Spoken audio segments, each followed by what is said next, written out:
Grace in Strange Disguise. Book 1 in the Grace series. Written by Christine Dillon. Narrated by Christine Dillon. A note to readers. This novel is written from a Christian worldview. If you aren't a Christian, this might seem strange, but this is a great opportunity.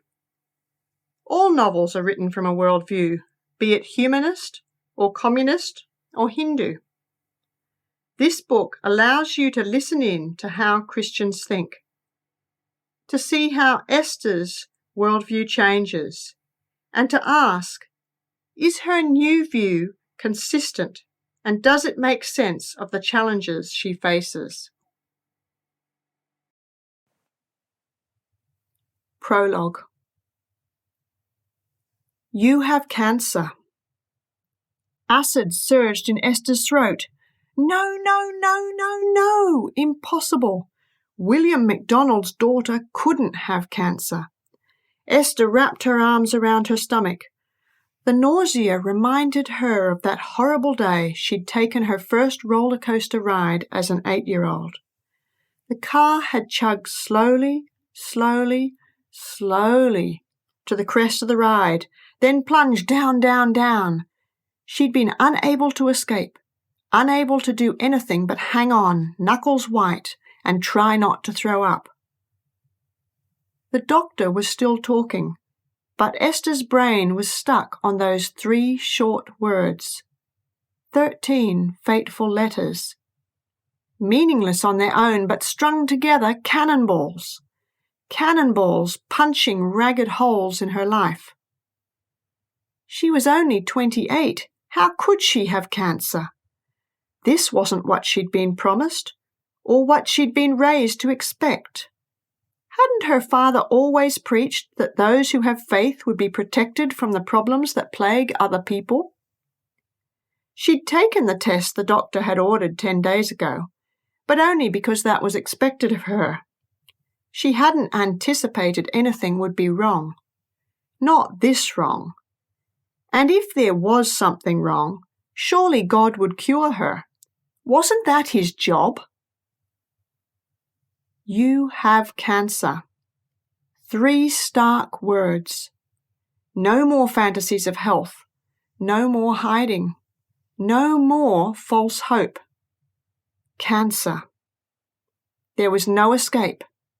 No way out. Just like on the roller coaster, the only option was to hang on for the ride and hope she'd survive.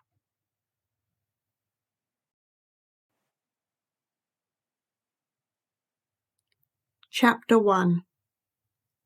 8 months earlier. November 1994. Sydney, Australia. Esther had been running late all morning. No time to dawdle or daydream, and no time before the weekly staff meeting to do anything but park her car in front of the cluster of sprawling white cottages housing the physiotherapy department. A stark contrast to the modern, mirror-glass buildings surrounding the hospital. Esther locked her car and rushed towards her workplace, hoping she hadn't dropped her diary nor forgotten her lunch. She stopped at the door, rearranged her blouse, dabbed the sweat on her upper lip. The building was quiet, too quiet. No familiar clatter of therapists preparing for the day, no opening and closing of drawers, no cubicle curtains whizzing wide, no voices exchanging morning greetings. Had she messed up and arrived early? She checked her watch. No, the time and date were correct. She gently touched the door. It swung open with a slight squeak. Silence. Strange. More than strange. Esther took 5 steps into the room, shoes tapping on the polished wooden boards. Perhaps she should tiptoe. Or stop breathing. Surprise! Shoes stomped, toy trumpets tooted, party streamers popped, a cacophony of cheering, clapping, and congratulations. At the far end of the room was a banner blazoned gold on blue. Close to the banner stood a stranger with an impressive camera. Why the celebration? It wasn't her birthday. Her boss, Sue, came towards her, arm outstretched in welcome. You should see your face. Sue, what's going on? Esther's cheeks flushed. After a lifetime of being on show, she never liked being the center of attention. I nominated you Hospital Employee of the Year, and you won. First time ever for a physiotherapist. Now Esther understood. Not only was she the first non-doctor to win in, 10 years? But the prize also came with a $100,000 check for the winner's department. Sue was probably already planning how she'd spend the money.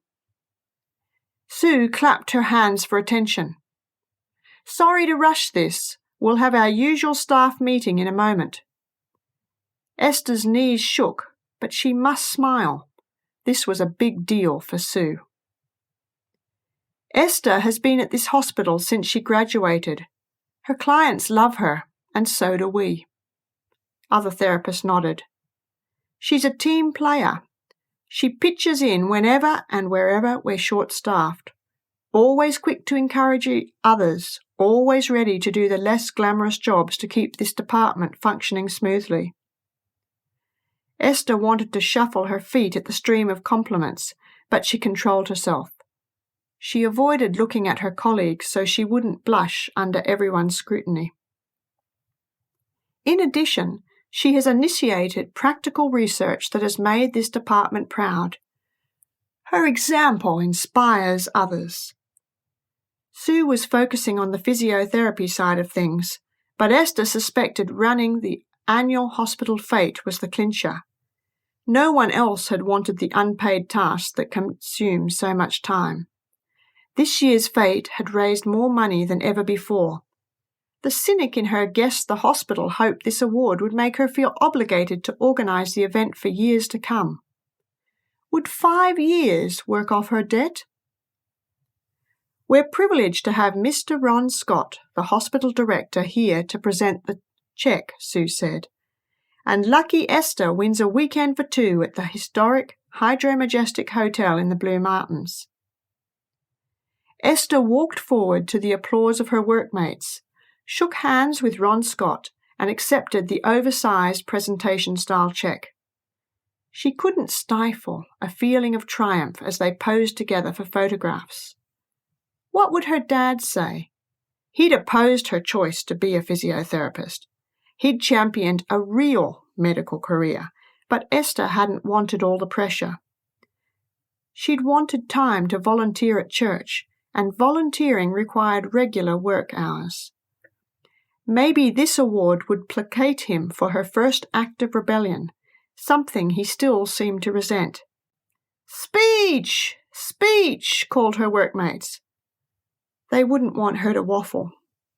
First, thanks to Sue for having the audacity to submit a physiotherapist's name for this award.